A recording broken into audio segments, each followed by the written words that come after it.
Halo semuanya, selamat datang di podcast Jemari. Di sini ada gue Asya dan gue Reva yang akan nemenin kalian di sepanjang podcast ini. Emangnya podcast ini mau bahas apa sih, Cak? Kita mau bahas hal yang beda dari podcast lain. Apa tuh? Seru banget, kita bakal bahas tentang kejahatan yang terjadi di seputar online dating. Seru banget, kita juga bakal ngehibur sekaligus ngedukasi teman-teman kalau Not every swipe is right.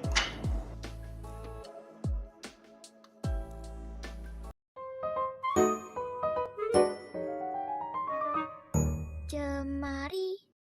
Nah, pertama-tama, sebenarnya apa sih Rev online dating itu? Dari yang gue tahu ya, Cak, online dating itu sebuah proses untuk ngebangun hubungan romantis atau bahkan seksual secara daring. Jadi, proses ini bakal ngelibatin situs atau aplikasi khusus untuk tujuan-tujuan tadi. Tapi menarik banget ya. Soalnya itu kan yang lagi happening di anak-anak zaman sekarang. Terus juga kira-kira nih ya, ada nggak sih kayak aturan di dalam aplikasi atau website tersebut dalam cara menggunakan? Jelas ada dong, di tiap aplikasi itu pasti ada aturan atau pedomannya. Contohnya kayak di Bumble nih, kita nggak boleh masang profil tanpa busana. Yang kedua, aktivitas jual beli pelayanan seksual, simbol kebencian, bahkan yang lain-lainnya.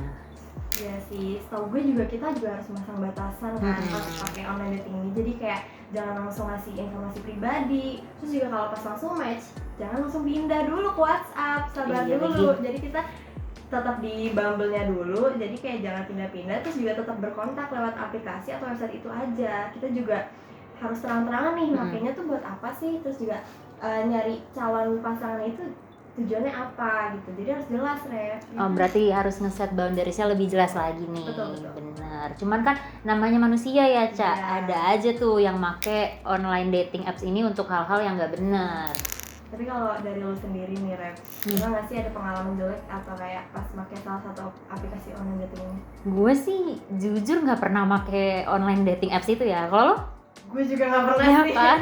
Tapi nih teman-teman Jemari, kita udah siapin sesuatu. Jadi kita bakal bacain satu persatu pengalaman orang-orang soal online dating yang kita temuin di X. Pertama, ada nih akun dengan username @jnko3 yang posisinya sebagai orang ketiga. Di X nih, Cak, nge-spill pelaku kekerasan seksual yang nyari mangsa lewat Bumble. Kalau dilihat-lihat, threadnya panjang banget karena aksinya nggak dilakuin sekali dua kali aja, tapi berkali-kali, memakan kurang lebih 15 korban.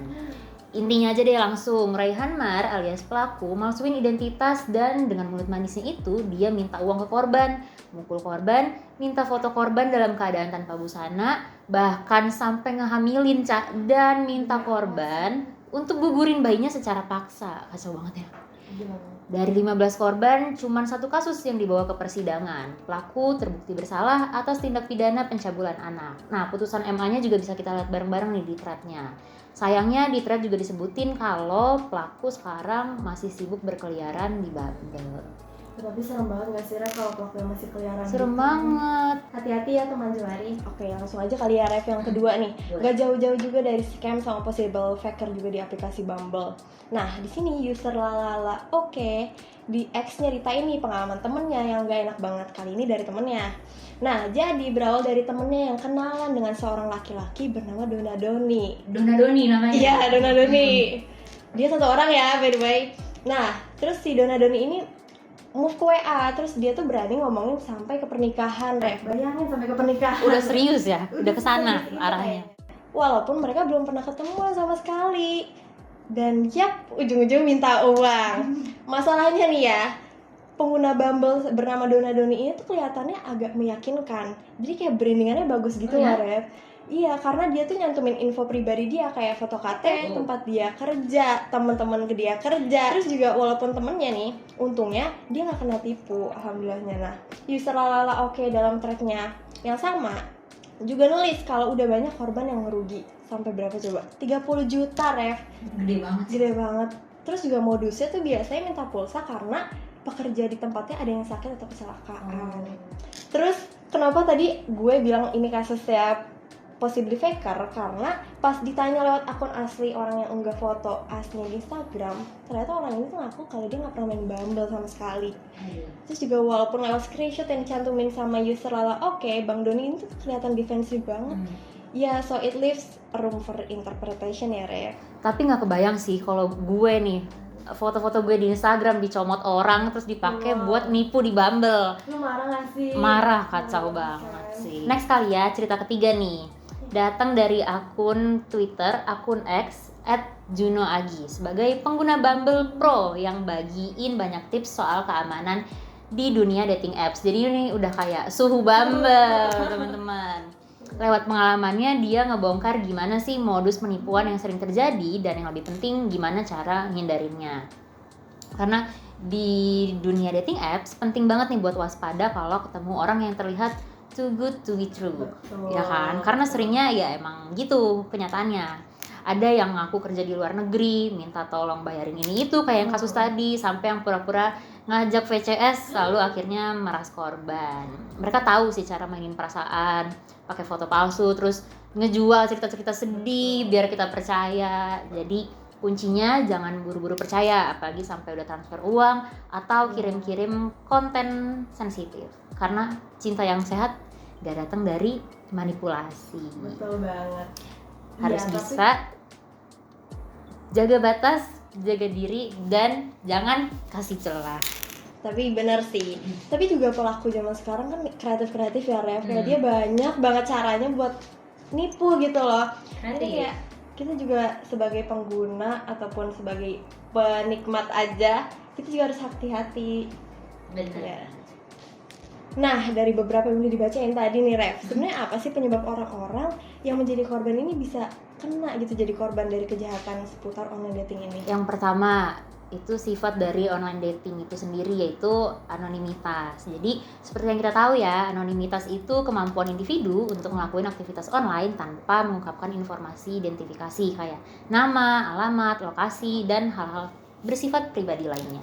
Tapi itu bagus ya sih, misalnya kayak semacam privilege bagi orang-orang biasa juga gitu, kayak dia kan bisa melindungi diri kita juga kan pas berinteraksi dengan orang asing di aplikasi atau di website itu. Apalagi yang kita tahu juga resiko cyber stalking sama pelecehan online juga besar banget kan.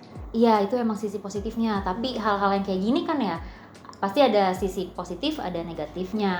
Negatifnya ya banyak orang yang memanfaatin anonimitas ini buat kepentingan mereka, kayak tadi buat hal-hal seksual atau bahkan ekonomi. Tapi iya juga sih, jadinya kayak susah untuk minta pertanggungjawaban juga kan kepada pelaku ini, supaya karena dia juga bisa nutupin identitasnya dari anonimitas itu. Iya, bener. Dengan anonimitas itu jadinya ada kebebasan nih pas ngegunain online dating apps. Jadi pas kita ngegunain aplikasi atau website yang nggak ada yang ngawasin kita kan, Ca. Iya sih. Tapi kayak meskipun ada usaha nih dari website atau aplikasi itu sendiri, kan juga ada aturan, ada panduannya juga gitu ya untuk mencegah terjadinya ini gitu. Tapi itu semua nggak mempan ya? Nggak mempan. Bahkan nih, meskipun korban udah nge-report kayak kita nih misalkan jadi korban, terus kita ngelaporin kalau orang itu tuh udah ngelanggar dan udah di-ban dari aplikasi nih, tapi ya tetap aja kan gampang buat mereka buat balik lagi, tinggal bikin akun baru, pakai email baru, udah deh bikin identitas baru. Tapi jadinya jatuhnya kayak anonimitas ini tuh jadi sebuah paradoks ya. Yang awalnya kita bisa ngelindungin diri sendiri, malah jadinya membahayakan kita gitu. Benar. Nah, kalau penyebab selanjutnya nih, Selanjutnya adalah kehadiran dari online dating itu sendiri. Maksudnya diciptainnya online dating itu untuk mempermudah seseorang buat nyari pasangan. Aplikasi atau website itu juga kan didesain buat mudah buat dipakai ya, Ca. Jadi kalau menurut lu deh, gue tanya balik, kira-kira mudah digunakan tuh kayak apa sih, Ca, maksudnya? tahu gue nih ya, online dating itu tuh memberikan kemudahan dalam buat akun atau profil mereka. Terus juga kayak mereka tuh berbasis algoritma dan geolocation kan untuk nyari calon pasangan yang sesuai sama kriteria kita. Udah gitu deket lagi lokasinya sama kita. Nah, sama desain dari aplikasi atau website itu sendiri yang buat kita tuh menarik gitu, karena dia simple, terus juga rasanya kayak main game rap. Jadi tinggal geser kanan, geser kiri, terus kita like, terus tergantung suka sama enggaknya sama orang itu. Jadi kita kayak aja gitu, geser dapet. Nah, karena kemudahan itu semuanya kita kan jadi lebih gampang ya ketemu calon pasangan. Tapi hubungan yang dibangun jadi lebih pendek nih teman-teman, karena satu orang bisa match sama banyak orang. Misalnya gue match sama 5 cowok, terus kalau menurut gue si A kurang oke, ya tinggal gue ghosting aja. Gue masih punya 4 yang lain kok buat gue respon, ya nggak sih? gampang banget buat pindah ke orang selanjutnya kalau udah kurang suka sama yang sebelumnya. Nah makanya Rek, juga muncul stereotip kalau online dating itu istilahnya tuh hook up atau cinta satu malam. Ya itulah. Nah dari penyebab-penyebab yang udah disebutin sebelumnya nih, menurut gue penyebab yang terakhir ini tuh penting banget, yaitu balik lagi kepada penggunanya. Bener banget, karena anonimitas dan online dating itu sebenarnya nggak jadi negatif kalau lo nggak ada niatan untuk ngelakuin hal negatif pakai aplikasi tersebut. Iya, apalagi juga banyak pengguna yang manfaatin rasa frustasi dari seseorang yang sedang mencari pasangan dan hubungan jangka panjang. Jahat banget nggak sih? Mereka juga bakal nipu, bohong, dan juga sampai ngancem untuk ngelakuin kekerasan. Gue ketemu fakta menarik nih kalau pengguna online dating itu punya tingkat psikopati, narsisme, dan machiavellianisme, yang tiga-tiganya itu kita sebut sebagai the dark triad. Jadi pengguna online dating punya dark triad lebih tinggi daripada yang bukan pengguna online dating. Tapi gue juga mau nambahin kalau pengguna online dating itu juga ngalamin nih yang namanya meningkatnya hasrat, sikap, dan juga perilaku seksual. Iya, banyak banget ya dampaknya ya. Tapi menurut lo, abis bahas penyebab-penyebab tadi, lo masih mau gak sih nyobain pakai dating apps itu? Enggak dulu kali Enggak ya. dulu. Enggak dulu. Nah, pendengar Jemari, tadi udah seru banget kan kita bahas-bahas tentang apa itu online dating apps, terus batasannya juga apa aja.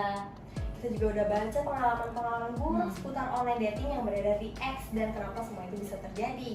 Bener banget, jadi semoga pendengar Jemari bisa terhibur dengan podcast kita yang banyak gimmicknya tapi dagingnya juga banyak, sekaligus teredukasi dari podcast kita ini. Ya, betul banget.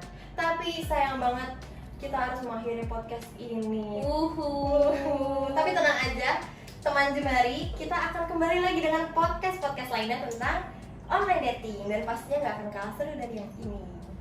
Online dating, not every swipe is right. Dadah.